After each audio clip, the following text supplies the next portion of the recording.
நடந்து வரும் ஐபிஎல் தொடரில் இன்றைய தினம் முதல் எலிமினேட்டர் போட்டி நடைபெற்றது.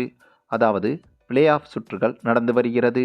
இதில் நேற்றைய தினம் குவாலிஃபயர் முதல் போட்டியில் பஞ்சாப் அணியும் ஆர்சிபி அணியும் மோதியிருந்தது.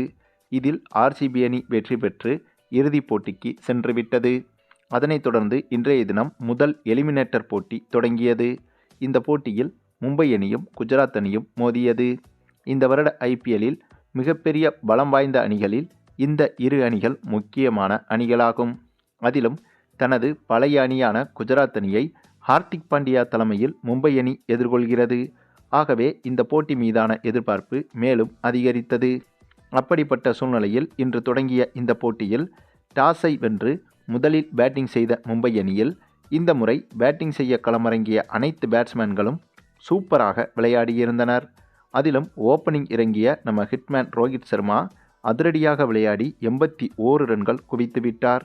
இவரை தொடர்ந்து பேர்ஸ்டோ, சூரியகுமார் யாதவ், திலக் வர்மா, ஹார்திக் பாண்டியா என அனைவருமே அதிரடியில் மிரட்ட, இதனால் 20 ஓவர்கள் முடிவில் மும்பை அணி 228 ரன்கள் வரை எடுத்துவிட்டது. அதுவும் ஒரு பிளே ஆஃப் போட்டியில் இவ்வளவு ரன்கள் என்பது கண்டிப்பாக வின்னிங் ஸ்கோராகத்தான் இருக்க முடியும். ஆனாலும் கூட இந்த வருட ஐபிஎல் சீசனை பொறுத்தவரையில் குஜராத் அணி நிறைய முறை 200 ரன்கள், 210 ரன்கள் என்றெல்லாம் டார்கெட்டுகளை எளிதாக சேசிங் செய்திருக்கிறது. ஆகவே அந்த நம்பிக்கையில் இன்றைய போட்டியிலும் சேசிங் செய்ய களமிறங்கிய குஜராத் அணி அதே அதிரடியைத்தான் இந்த போட்டியிலும் வெளிப்படுத்தியது. அப்படியாக வெளிப்படுத்திய குஜராத் அணியில் ஆரம்பத்திலேயே சுப்மன் கில் அவரது விக்கெட்டை இழந்துவிட்டார். அதாவது குஜராத் அணி 200 ரன்களுக்கு மேல் சேசிங் செய்யும் போதெல்லாம் சுப்மன் கில்லின் பங்கு என்பது ஓரளவுக்கு இருந்திருக்கும். ஆனால் இன்றைய போட்டியில் இவர் சொற்ப ரன்களில் அவுட்டாக, அதனாலேயே குஜராத் அணி என்னதான் அதிரடியாக விளையாடினாலும் இறுதியாக இந்த போட்டியில் தோல்வியை தழுவியிருந்தது.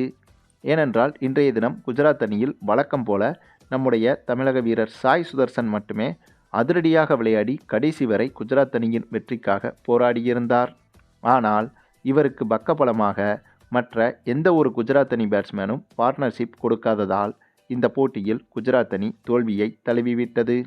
மேலும் இந்த தோல்வியோடு குஜராத் அணி இந்த வருட ஐபிஎல் சீசனில் இவர்களது பயணத்தை முடித்து கொண்டது. இனி நாளை மறுநாள் நடக்க இருக்கும் போட்டியில் மும்பை அணியும் பஞ்சாப் அணியும் மோதும். இந்த போட்டியில் வெற்றி பெறும் அணிதான் இறுதிப் போட்டியில் ஆர்சிபி அணியோடு மோதும். சரி, நீங்கள் சொல்லுங்கள், இன்றைய போட்டியில் மும்பை மற்றும் குஜராத் அணிகளின் பர்ஃபார்மன்ஸுகளை பற்றி நீங்கள் என்ன நினைக்கிறீங்கன்னு உங்களுடைய கருத்துக்களையும் கமெண்டில் தெரிவிங்க. மேலும் இந்த வீடியோ பிடிச்சிருந்தா லைக் பண்ணுங்கள், மற்ற அனைவருக்கும் ஷேர் பண்ணுங்கள், மறக்காமல் நம்ம சேனலை சப்ஸ்கிரைப் பண்ணுங்கள்.